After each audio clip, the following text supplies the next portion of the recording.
क्या ध्रुव को ईमानदारी का फल मिला? बहुत समय पहले की बात है। प्रतापगढ़ के राजा को कोई संतान नहीं थी। राजा ने फैसला किया कि वह अपने राज्य को किसी बच्चे को ही अपना उत्तराधिकारी चुनेगा। इसी इरादे से एक दिन सभी बच्चों को बुलाया गया। राजा ने घोषणा की वह वहां मौजूद बच्चों में से ही किसी को अपना उत्तराधिकारी चुनेगा। उसके बाद उसने सभी बच्चों के बीच एक छोटी सी थैली बंटवा दी और बोला, प्यारे बच्चों, आप सभी को जो थैली दी गई है उसमें अलग अलग पौधों के बीज है।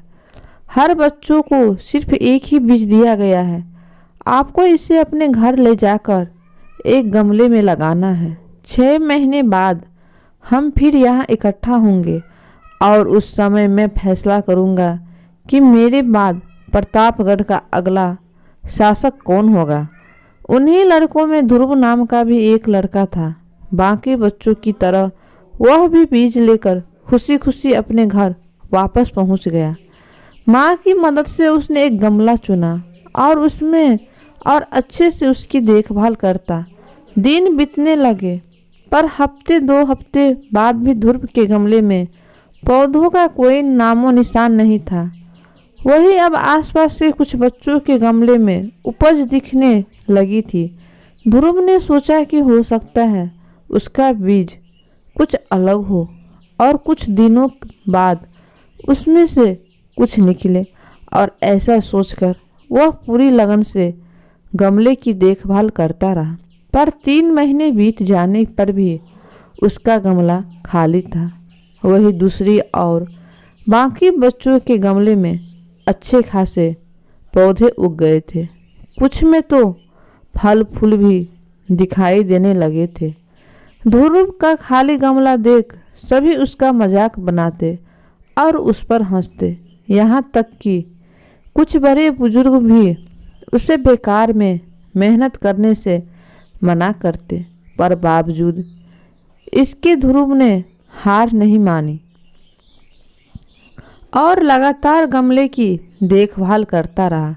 देखते देखते 6 महीने भी बीत गए और राजा के सामने अपना गमला ले जाने का दिन आ गया। ध्रुव चिंतित था क्योंकि अभी भी उसे गमले में कुछ नहीं निकला था। वह मन ही मन सोचने लगा, अगर मैं ऐसे ही राजा के सामने चला गया तो सब लोग मुझ पर कितना हंसेंगे, और कहीं राजा भी मुझसे नाराज हो गया और सजा दे दी तो किसी को यकीन नहीं होगा कि मैं बीच में रोज पानी डालता था। अब सब मुझे कितना आलसी समझेंगे।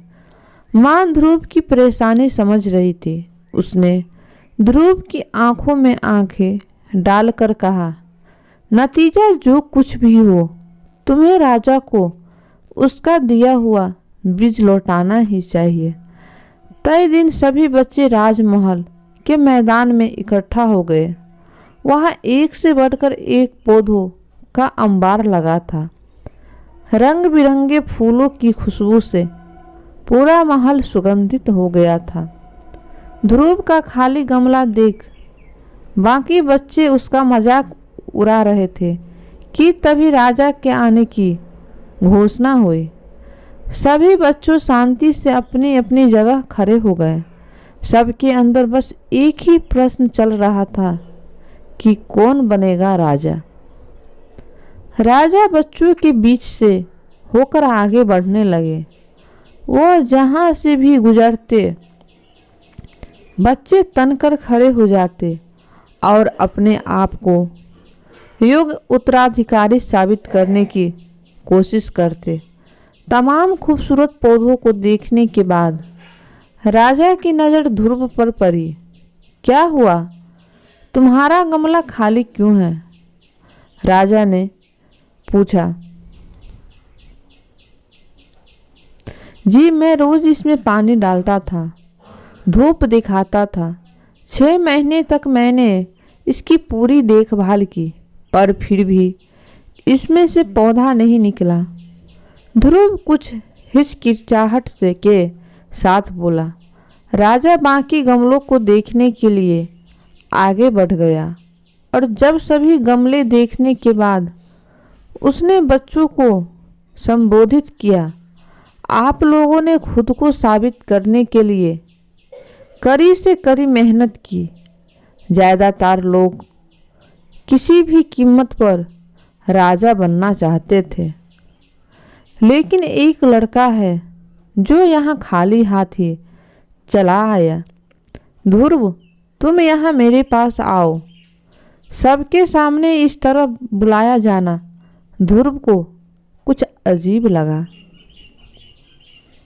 वह धीरे धीरे आगे बढ़ने लगा।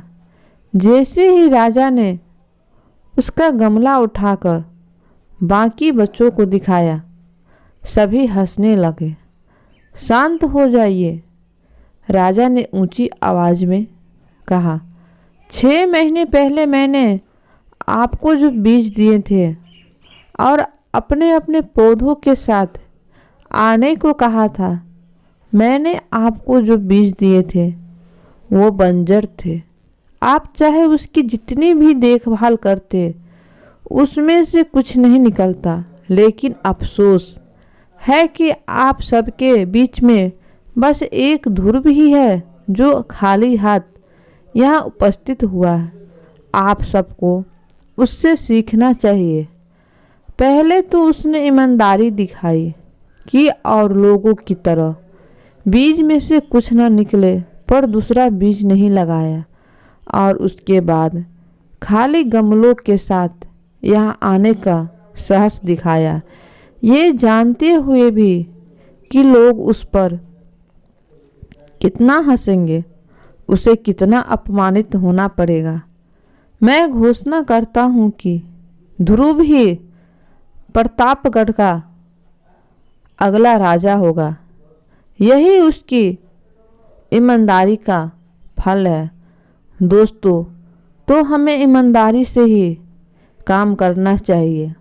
ईमानदारी का फल मीठा होता है। अगर ये कहानी आपको अच्छी लगी तो आप चैनल को सब्सक्राइब ज़रूर करें। धन्यवाद दोस्तों, और कमेंट भी करें।